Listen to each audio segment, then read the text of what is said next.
ಇನ್ನು ನಾಳೆ ಬೀದರ್ ನಗರದಲ್ಲಿ ಜನರೊಂದಿಗೆ ಜನತಾದಳ ಕಾರ್ಯಕ್ರಮ ಜರುಗಲಿದೆ. ಕಾರ್ಯಕ್ರಮದ ನಿಮಿತ್ತ ಯುವ ಘಟಕದ ರಾಜ್ಯಾಧ್ಯಕ್ಷ ನಿಖಿಲ್ ಕುಮಾರಸ್ವಾಮಿ ಅವರು ಬೀದರ್ಗೆ ಆಗಮಿಸಲಿದ್ದಾರೆ. ನಾಳೆ ಬೀದರ್ ನಗರಕ್ಕೆ ಆಗಮಿಸಲಿದ್ದಾರೆ ನಿಖಿಲ್ ಕುಮಾರಸ್ವಾಮಿ. ಬೆಳಗ್ಗೆ ಬೆಂಗಳೂರಿನಿಂದ ಹೈದರಾಬಾದ್ ಅಥವಾ ಬೀದರ್ಗೆ ವಿಮಾನಯಾನದ ಮೂಲಕ ವಿಮಾನ ಪ್ರಯಾಣದ ಮೂಲಕ ಆಗಮಿಸಲಿದ್ದಾರೆ. ಬೆಳಗ್ಗೆ 10 ಗಂಟೆಗೆ ಇಲ್ಲಿ ಬೀದರ್ ನಗರದಲ್ಲಿರುವಂಥ ಲಾವಣ್ಯ ಕನ್ವೆನ್ಷನ್ನಲ್ಲಿ ಸದಸ್ಯತ್ವ ಅಭಿಯಾನಕ್ಕೆ ಚಾಲನೆಯನ್ನು ಕೊಡಲಿದ್ದಾರೆ. ಲಾವಣ್ಯ ಕನ್ವೆನ್ಷನ್ ಸೆಂಟರ್ನಲ್ಲಿ ಮೊದಲನೇ ಕಾರ್ಯಕರ್ತರ ಸಭೆಯನ್ನು ಮಾಡಲಿದ್ದಾರೆ. ನಂತರ ಬೀದರ್ ದಕ್ಷಿಣ ಕ್ಷೇತ್ರದ ಕಡೆಗೆ ಹೋಗ್ತಾರೆ. ಮತ್ತೆ ಸಾಯಂಕಾಲ ಕೂಡ ನಿಖಿಲ್ ಕುಮಾರಸ್ವಾಮಿ ಕಾರ್ಯಕರ್ತರೊಂದಿಗೆ ಚಹಾ ಕೂಟವನ್ನು ಕೂಡ ಮಾಡಲಿದ್ದಾರೆ ಅನ್ನೋ ಒಂದು ಮಾಹಿತಿ ಬಂದಿರುವಂಥದ್ದು.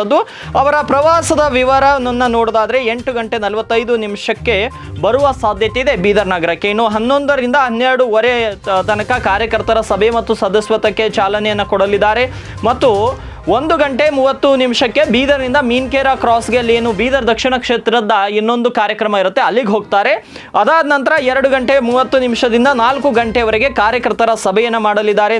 ಸದಸ್ಯತ್ವ ನೋಂದಣಿಗೂ ಕೂಡ ಆ ಒಂದು ಅಭಿಯಾನಕ್ಕೆ ಕೂಡ ಅವರು ಚಾಲನೆಯನ್ನು ಕೊಡಲಿದ್ದಾರೆ. ಹಾಗಾಗಿ ಬೀದರ್ನಲ್ಲಿ ನಾಳೆ ನಿಖಿಲ್ ಕುಮಾರಸ್ವಾಮಿ ರಾಜ್ಯಾಧ್ಯಕ್ಷರು JDS ಯುವ ಘಟಕ ಇವರ ಒಂದು ಪ್ರವಾಸದ ವಿವರ ಈ ರೀತಿಯಲ್ಲಿರುತ್ತೆ. ನಾಳೆಯೇ ಸಂಪೂರ್ಣವಾಗಿ ನಿಖಿಲ್ ಕುಮಾರಸ್ವಾಮಿ ಏನೇನು ಮಾಡಲಿದ್ದಾರೆ ಅನ್ನೋ ಒಂದು ಮಾಹಿತಿಯನ್ನು ನಿಮಗೆ ಕೊಟ್ಟಿರುವಂಥದ್ದು.